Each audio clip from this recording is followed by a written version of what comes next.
秋天不一定是贴秋膘的日子，也可以是吃大闸蟹的日子，但是那还不是贴秋膘，是一整个公蟹的那个钳子的肉。今天我们去的这家店可以说是满足了我对大闸蟹的所有幻想，毕竟你全程都不用自己剥壳，全部给你剥好的蟹黄和蟹膏。这也是东京唯一一家米其林的大闸蟹店，它会牢牢的粘在你的舌头上面，奢侈。Hello， 大家好，今天我们找到这个店在东京的日本桥，是一个非常高级的商业圈，也聚集了非常多的米其林餐厅在这儿。就其实你要在日本吃到非常纯正的中国螃蟹是一件非常难的事情，但是今天我们就可以吃到爽。こんばんは。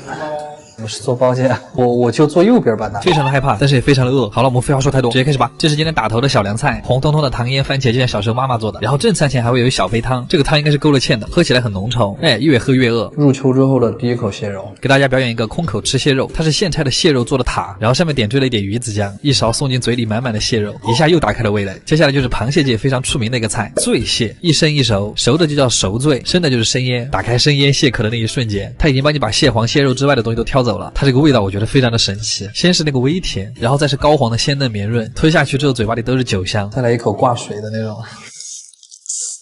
那个绍兴酒的味道特别浓，然后是一盘金灿灿的炸带鱼。我上一次吃到这个菜还是3年前在国内，特别的酥，我就不知道为什么日本人不吃炸带鱼，明明这么香。然后下一个菜还比较复杂，师傅先是端了一堆配料，然后当场炒蟹黄、蟹肉，还有荤粉丝。他那个蟹膏放在锅里一炒，你就能闻到空气中弥漫的那个蟹黄味，而且身上非常痒，像是有螃蟹在爬。我现在就要吃到，吃进嘴里，我的第一反应，它很像高配版的学校门口炒粉的感觉，但是你只要多咀嚼一下，你就能尝到里面颗粒感的蟹黄跟蟹膏。今天我们阵仗太大了，我们前后总会吃大概小20只蟹。下一个菜是我这辈子第一次吃到的东西，酸汤肉燕抄手，里面包着的是一个完整的大闸蟹钳肉。它和普通抄手的区别就这里面的蟹钳肉更弹更鲜甜，再加上它那个酸汤很稠，还带着一股药膳味，特中华的药材味，瞬间感觉特别养生。活到150。接下来这个菜又很厉害，谁能拒绝一碗揭开盖子还在咕噜咕噜的蟹黄麻婆豆腐呢？正想说吃川菜怎么可能没有饭，拿了一小碗，非常迷你的，特别可爱。它听名字就非常的奢侈，闻起来是一种干锅香辣蟹的味道，入口最先是那种熟悉的郫县豆瓣味，有点冲但是很香。豆腐非常紧实，而它是用真的蟹黄炒，没有科技鱼很活，就是刨饭。然后接下来的2只大闸蟹是我们今天吃了30多只里面最肥的2只。感觉师傅在你旁边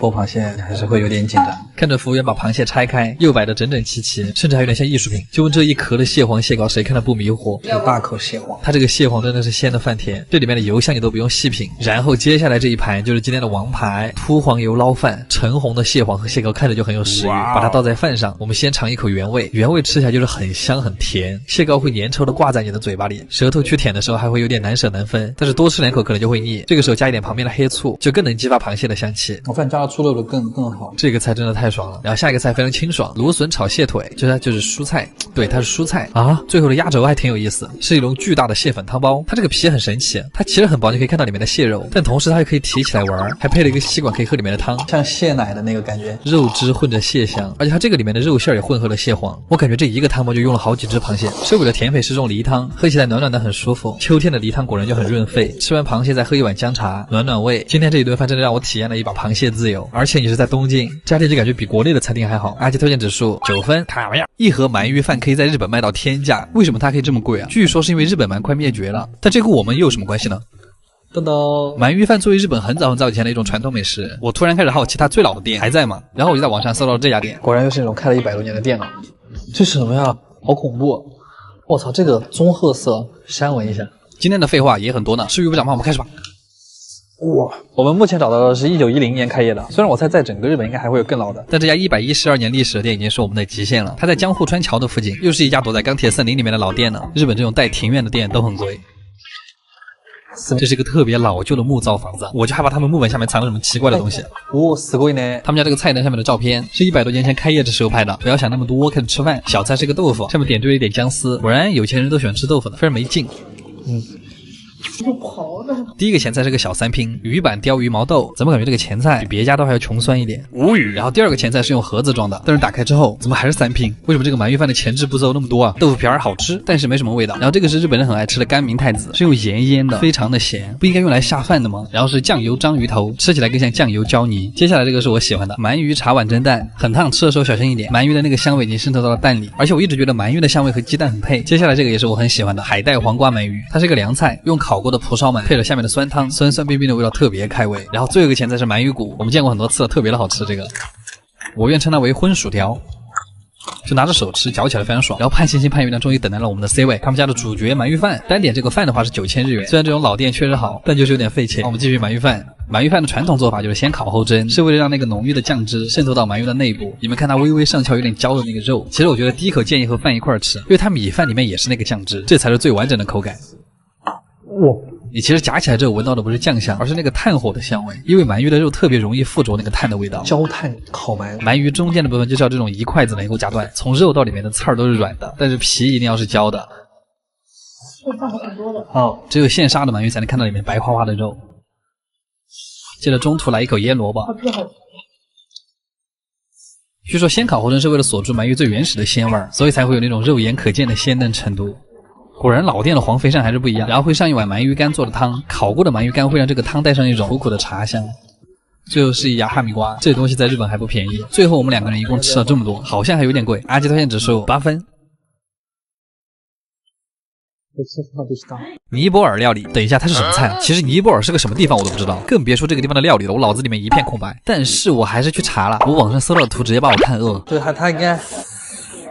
它应该不是那种普通的辣椒。于是我就去选了一家东京评分最高的尼泊尔餐厅。又到了吃异国料理的日子。它在一个非常破的楼里面，连续4年获得日本的百年店。2017、2018、2019、2022。进店之后的装修不知道为什么会有一种西双版纳的感觉。すみません。16時45分予約した量です。尼泊尔人说日语，少々お待ちください。像日本人说中文。第一个开胃小菜，我看上去就觉得很辣，不像那些日本料理呀。它其实是一个辣炒羊肉，味道很像小时候学校门口卖的那个5毛钱一包的那个辣条，但是它是肉做的，嚼两下也很像我们四川那个红油兔丁。它这个是真的辣。第2道菜是水球饼，听老板说是尼泊尔的特色小吃，怎么感觉好像在印度的博主视频里面看到过？它就是一堆脆脆的圆球围着一堆蘸料，初生牛肚不怕火，拿起一颗球灌满蘸料，一口塞进了我的樱桃小嘴啊，干净又不能说，咬开那个脆壳的感觉，特别像山东煎饼里的薄脆。然后紧接着就是烧烤调味的汤汁和咖喱味的土豆泥，它还带了一点柠檬的酸味和薄荷，但它几个味道还是挺配的，像是菠萝海鲜炒饭这种派系，像一个开胃小菜。我发现这个小菜的吃法了，就是你可以把它放在球里面，辣炒羊肉配水球饼，我操，有点意思呀。下一个菜是鸡蛋肉饼，它在盘子里看起来莫名的普通又自信，看得我满脸疑惑，好像跟我们国内的一样。吃之前我以为它会和四川的锅盔一个味道，但它其实是那种比较松软的孜然咖喱味，就很吸味，但它可能更像柔软版的锅盔，但里面换成了烧烤咖喱味的猪肉馅儿，还挺好吃。芒果奶吸到了，没什么芒果。我确实想感叹一句，尼泊尔料理比我们之前吃的地中海料理好吃多了，没有拉踩的意思，主要是这2个菜系都用了很多香料，但是尼泊尔的搭配我更喜欢。接下来就是非常出名的尼泊尔饺子，又是完全没有吃过的味道。它其实这个设计和灌汤包有点像，只不过它这个汤在外面，因为它那个饺子里面也是汤，吃进去先是那个薄荷的味道，然后是经典的烧烤味，再是有一点肉馅里面酸菜的味道，就是饺子的部分特别像泰国的冬阴功酸菜饺子，非常的吃不腻，甚至有点像韩国菜。我觉得他们家有个特点，就是看起来都特别丑，但是味道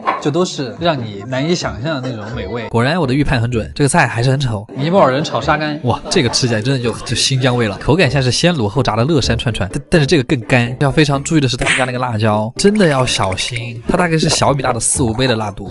我有个四川的滇缅烧底。下一个菜是炸蔬菜，这个吃起来像韩国泡菜饼，油香蔬菜，活不到150了。下一个菜长得很像印度的芝士馕饼，然后我跟你说这个味道巨奇妙，我来形容一下，就是它像东北糖里面加了芝士，然后有一种很浓烈的水果味，就是它不仅有奶香，它还伴随着一股介于蓝莓和百香果之间的水果味，有点接近香蕉或者菠萝味的印度飞饼，深入舌根的奶香味。这家店不愧是拿了4年的百年店，太惊喜了这个味道。最后一个端上来的菜是他们家的主食的主食，中间那个造型，它这个吃法好像还有点复杂，大概就是用中间那个糊就着各种配菜吃，它这个特别适合没有牙齿的人吃，它不需要咀嚼就可以很顺利的滑进你的食道。这算精致碳水吗？羊肉咖喱吃起来特别像国内的烧羊肉，就是这一圈菜吃下来都有一种莫名的咖喱味，现在我感觉空气里都是咖喱味。好啦，每次吃这种异域料理其实还是挺有意思的，可能体验不同味道的旅程才是最开心的吧。阿基推荐指数8分，卡玩意儿。我们吃了这么多才吃了7000块。你们好奇吗？把牛排做到全美国公认第1会是什么样子？我也没吃过，不过牛排不就是煎个肉吗？有什么好装的呀？今天这家餐厅可能会稍稍的有一点点贵，它是在去年的年底登陆的东京，现在已经过了整整1年了，它还这么难约啊！所以我们今天还是要去见识一下纽约名副其实的第1牛排馆 Peter Luger， 他在过去的135年都被评为全美第1的牛排馆，到底是因为什么？好大的排面啊！它要是不好吃，我会把它骂死。我也是最近才预约上，又到了乱花钱的日子。他家在美国纽约有2家店，然后第3家开在了日本的东京，就在惠比寿那个地方，全日本最好的餐厅都在那儿。站在他家店门口，有一种莅临美国哪个富豪庄园的感觉。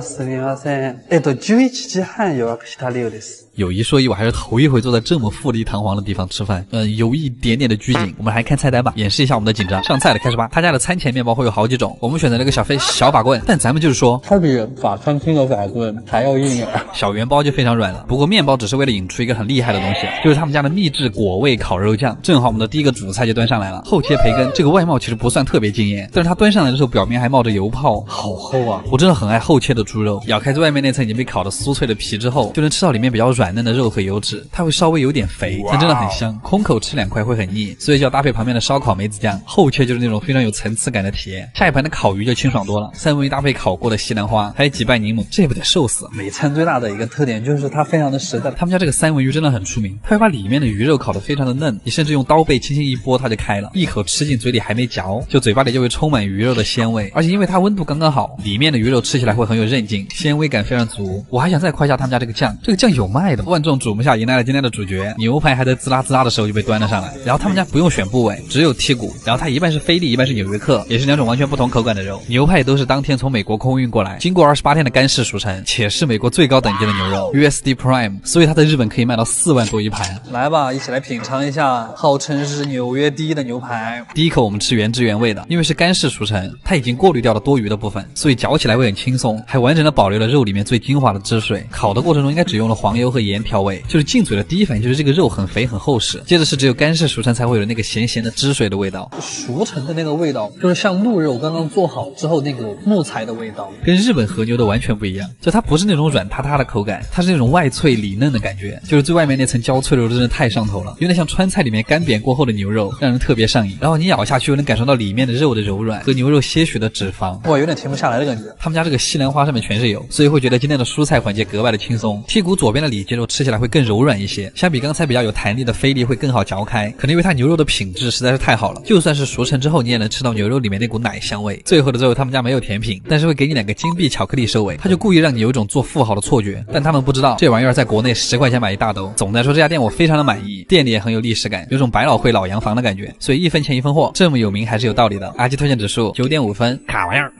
好贵啊。